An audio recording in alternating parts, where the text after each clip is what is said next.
মোনা যখন প্রমোশন নিতে যা ঘটালো।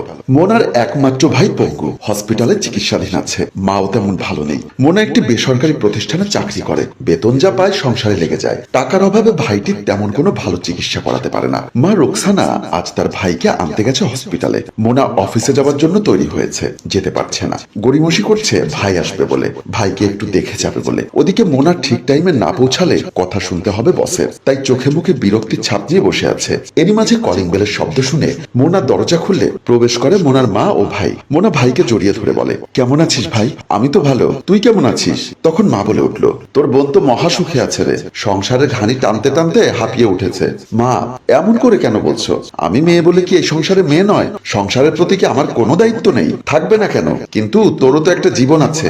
আছে তো, তোমরাই তো আমার জীবন, আমার সবকিছু। আচ্ছা, তোর চাকরির কি হলো? তোর না গত মাসে প্রমোশন হবার কথা, তার কি হলো? না রে ভাই, এই অভাগী যেদিকে যায় সাগর শুকায়। তার মানে তোর প্রমোশনটা হবে না? তখন মা বলল, মারে দেখ না, আর একটু চেষ্টা করে যদি তোর প্রমোশনটা হয়ে যায় তাহলে সংসারটা বেঁচে যায়। সবারটা হয়, তোরটা হয় না কেন?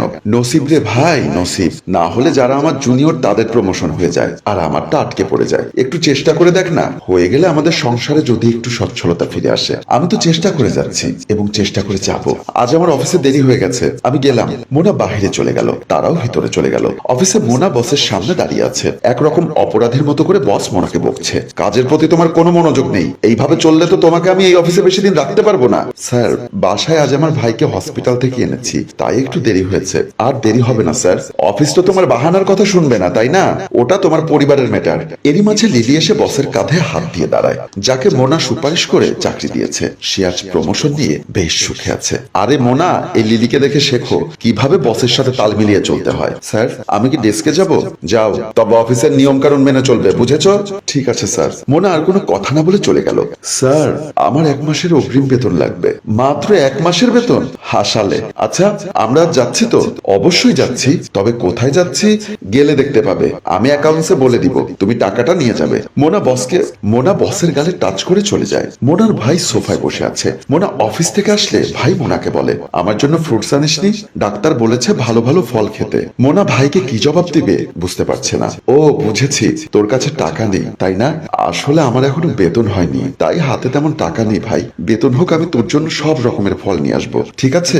মোনা আর কিছু না বলে রুম থেকে চলে গেল। মা এসে ছেলেকে বলে, কি রে, মোনা এসেছে মনে হয়? হ্যাঁ মা, এসেছে, কিন্তু আমার জন্য কোনো ফলমূল আনতে পারেনি বললো। এখনো বেতন পাইনি তো, তাই হবে হয়তো।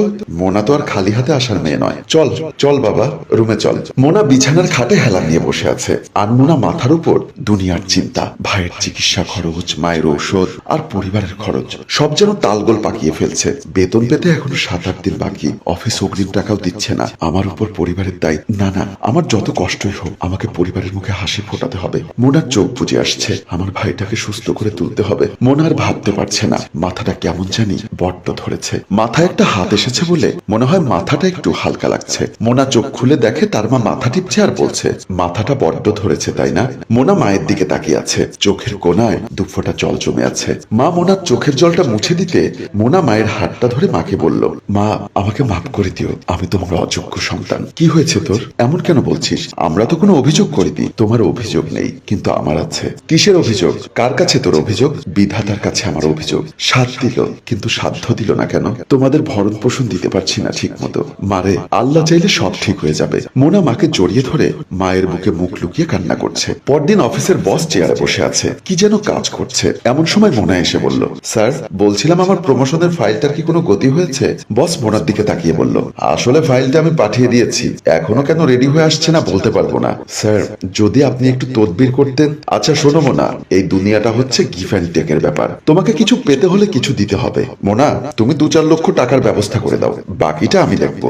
স্যার, এত টাকা আমি কোথায় পাবো? তাছাড়া আমার যে কাজের যোগ্যতা, তাতে তো আমার প্রমোশনটা আটকে থাকার কথা না। স্যার, দ্বিতীয় কোনো অপশন নেই? তখন বস মোনার দিকে কামনার দৃষ্টিতে তাকিয়ে বলল, তাহলে তোমার দ্বিতীয় অপশন লাগবে? তুমি যদি চাও আমার সাথে যেতে পারো, তাহলে তোমার প্রমোশন ঠেকাই কে? কোথায় যেতে হবে? আমি আজই যেতে রাজি, চলো আমার সাথে। মোনা ও বস রুম থেকে বের হয়ে গেল। বসের একটি পার্সোনাল রুমে ওরা দুজন প্রবেশ করে। বস মোনাকে খাটে বসিয়ে বলল, তুমি বসো, আমি একটু আসছি। তখন মোনা বলে, স্যার আমার প্রমোশন কি আজ করিয়ে দিতে পারবেন? তুমি এসব কি বলছো? আরে আমি যখন কথা দিয়েছি তখন এদিক ওদিক হবে না। তোমার প্রমোশন ঠেকাই কে? আমি কিন্তু আপনার কথা মতো চলে এসেছি। দেখুন স্যার, আমার সংসারে একজন পঙ্গু ভাই আছে, অসুস্থ মা, তাদের চিকিৎসার যাবতীয় খরচ ও বাসার যাবতীয় ভরণ পোষণ আমার চাকরির বেতনে। তাই আমি আমার প্রমোশনের কথা বারবার করে বলছি।